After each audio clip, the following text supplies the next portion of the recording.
Hello again, and welcome back to another one. And today we have a couple of topics to cover, from one that shows the US president's defense team cite Eminem's lyrics in an attempt to dismiss a lawsuit filed against the president. And this is irony galore, seeing as Eminem and the US president don't see eye to eye, but hey, they are using every tool at their disposal to dismiss the case. And this time it just happens that Eminem's lyrics came in handy. More on this in a bit. Today we also have more from rapper The Game, who has been an active participant in providing aid to the wildfire victims, and he had a message for the US president a few hours ago. And today we'll be starting with the Grammy predictions from Vulture that's got some fans hollering right now. And if you've been following us for some time now, you know this is pretty much the standard when it comes to Eminem versus the legacy media. Check it out from the report who will and should win at the 2025 Grammys. And for Best Rap Performance, it was pretty straightforward, as they predicted Not Like Us to win. For Best Rap Song, they also predicted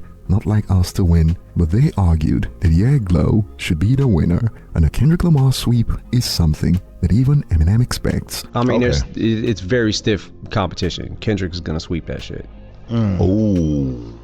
Kendrick should win some awards, and I'm not talking about the categories that you're in necessarily. He's going to, and he should. He definitely should, but let's see what happens. That's what I'm saying. Let's see what happens. However, things got spicy when they got to the Best Rap Album category that's got some fans shaking their heads. It goes, it is glaringly obvious that many of the most exciting rappers right now are women. That's why female representation in the rap categories is a big deal, and the Grammys are finally catching up, with Doechii the first woman nominated for Best Rap Album since Cardi B won for Invasion of Privacy in 2019. Unfortunately, Eminem's probably gonna win his 7th trophy instead. So as you see, they believe Doechii should win, but quote, unfortunately, they believe Eminem will win. And this got some fans wondering, quote, unfortunately, they can't even hide their bias. And this is just another one to add to the long list of receipts that show Eminem's never been a legacy media darling. The media was forced to admit that the Slim Shady LP, the Eminem Show, and MMLP were classics years later.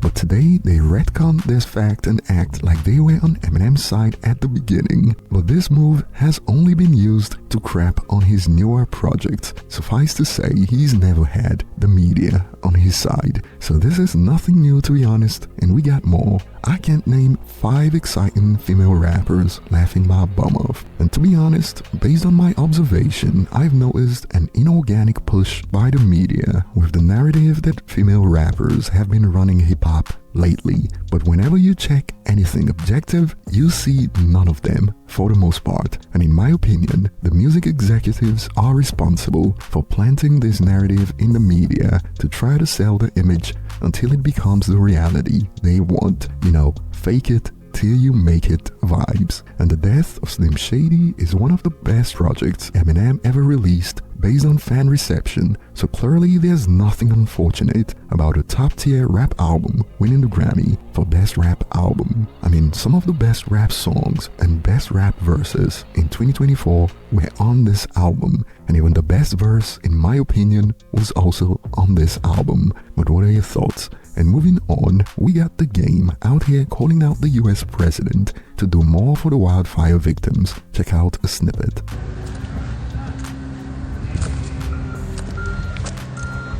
We out here, man. We down here, and we just doing everything that we can to help those affected. You know, everything, anything. And you know, when I leave my house in the morning and I come down here, I don't know which direction I'm going in. I'm just out in the city, just doing what I can for anybody that needs help, man. Anybody that's affected, especially down here in Altadena, which you know, most of the media, the big media outlets, the president, like I think President Trump, he went to see the, you know, he went over to the affected area in Pacific Palisades, but he didn't make his way to Altadena. And again, I'm not telling, you know, President Trump what he has to do or what he should do or none like that. But, you know, let's not forget about Altadena.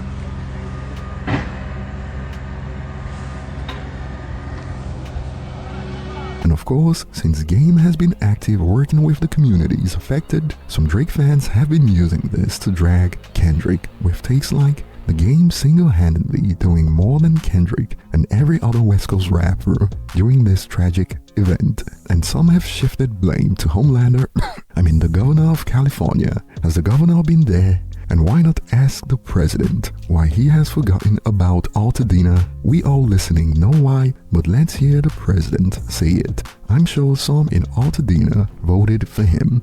But regardless, Game's been out here doing some work, helping the victims. And he even posted a video a few days ago with the firefighters. Y'all here, man. Hey, you know what I want to do? Good morning to y'all, man. I'm going to bring y'all to some cats on the ground. What up, man? Yeah. It's my live right here. Hell yeah. What's going on? We down here, man. From all over, man. Yeah, you good people. Yeah, we down here, man. What up, man? Good people doing this good work, man. We out here, man. Yeah, we on the ground with it, man. Doing beautiful things out here with the people, man. They, you know. Take a picture real quick? Yeah. Flick up, man. Come on, you want a selfie? Yeah. Thanks, sir. Appreciate you, brother. Appreciate you coming out. Man. You got on the phone, man? Yeah. Oh, got your people on the phone, man. Oh, yeah. What's up, man? How you doing? Good old American people, man. Oh, yeah, man. Appreciate it. Love, bro. What time you gonna be back tomorrow, man? I'm gonna be here for a few hours today. I'm gonna come back in the morning, every morning, bring y'all coffee, man. Oh, man, bro. I got you, bro. Thank you. Yeah, can take a picture with you. Yeah, come on, bro. Say what's up to my people, man. My phone? Oh, gee. Focus, man. Wait, it ain't no picture? Oh, you gotta take a picture.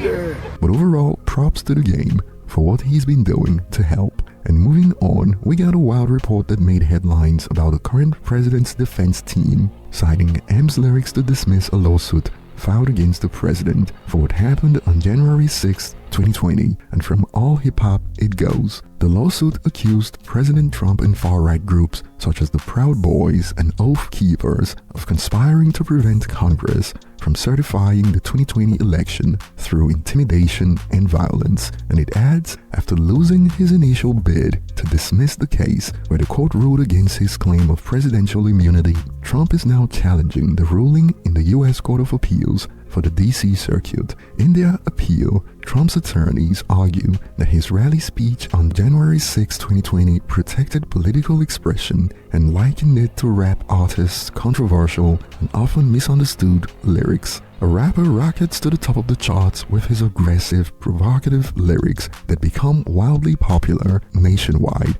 particularly among angsty teenagers. He is ranked as one of the most controversial lyricists of all time. Many of his lyrics describe explicit violent acts, including gun violence, and a description of the rapper drowning his wife. While at times, the rapper's lyrics suggest that his work is not intended to encourage or endorse actual violence, other lyrics suggest the contrary. Shaw explained. Shaw was drawing parallels between Trump's rhetoric and the hypothetical scenario presented by rapper Eminem and his lyrics from his song 97 Bonnie and Clyde. M's lyrics were used in a 2014 case against a Pennsylvania rapper named Tone Dougie, who was busted for writing a rap about killing his wife on Facebook. He was convicted of making terroristic threats, but the Supreme Court, citing Eminem's music, overturned the conviction in 2015. Trump's lawyers specifically pointed to statements he made during the rally, such as urging his supporters to peacefully and patriotically make your voices heard, as evidence that his words did not constitute incitement. President Trump's January 6 speech is properly characterized as strong protest against the government and prevailing social order, a context that demands the highest deference to speech and protection from censorship. Shaw argued. President Trump's appeal also comes amid scrutiny of his use of presidential pardons for individuals involved in the January 6th riot. And it is wild how Eminem is always used as an example when it comes to free speech cases, even by those with opposing views. And I'll be looking forward to your thoughts in the comment section. Thanks for watching and see you on the next one.